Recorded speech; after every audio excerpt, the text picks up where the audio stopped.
আসসালামু আলাইকুম প্রিয় ওমান প্রবাসী বাংলাদেশি ভাইরা, আশা করি সবাই সুস্থ এবং ভালো আছেন।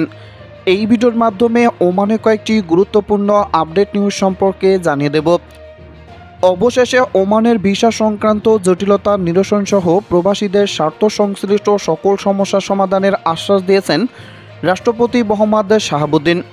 সোমবার বঙ্গভবনে প্রবাসীদের শীর্ষ সংগঠন এনআরবি সিআইপি অ্যাসোসিয়েশন নেতাদের সঙ্গে সৌজন্য সাক্ষাৎকালে এই আশ্বাস দেন রাষ্ট্রপতি।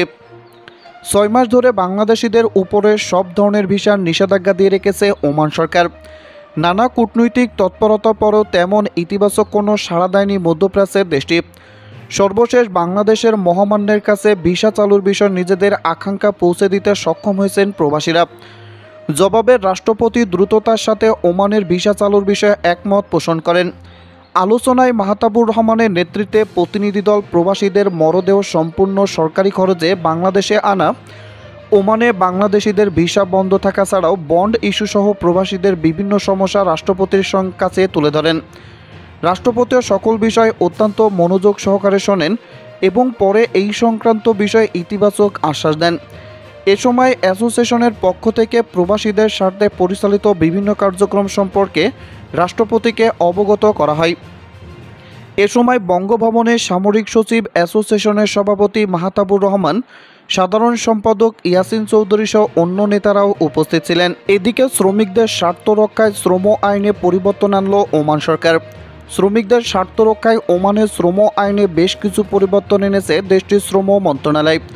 শ্রম আইনের 40 ধারার পরিবর্তন এনে এক বিবৃতিতে মন্ত্রণালয় জানিয়েছে, নতুন আইনের মাধ্যমে দেশটিতে কর্মরত শ্রমিকদের বিরুদ্ধে যদি কোনো অপরাধ দরখাস্ত হয় তাহলে নতুন আইনের মাধ্যমে কোনো নোটিশ ছাড়া সেই কর্মীকে বরখাস্ত করতে পারবে প্রতিষ্ঠান।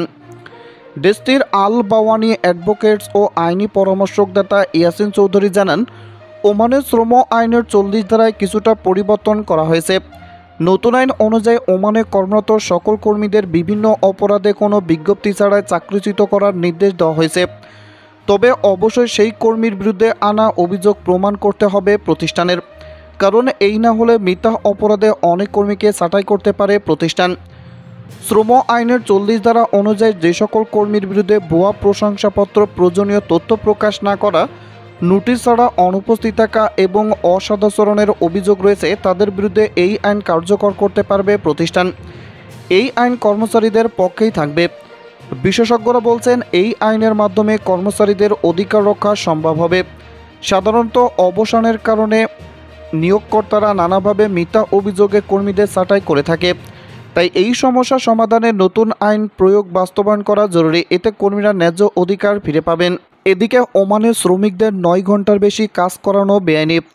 ওমানে কোনো শ্রমিকের 9 ঘন্টার বেশি কাজ করানোর অধিকার নেই কোনো নিয়োগকর্তার বলে জানালেন দেশটির শ্রমিকদের অধিকার নিয়ে কাজ করার সংগঠন general federation of Oman workers.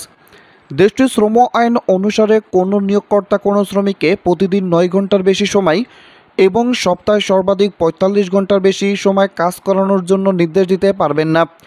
একই সঙ্গে এই 9 ঘন্টার মধ্যেও শ্রমিকদের কমপক্ষে 8 ঘন্টা খাওয়া ও বিশ্রামের জন্য সময় দিতে হবে। বুধবার ফেডারেশনের পক্ষ থেকে এই তথ্য জানানো হয়।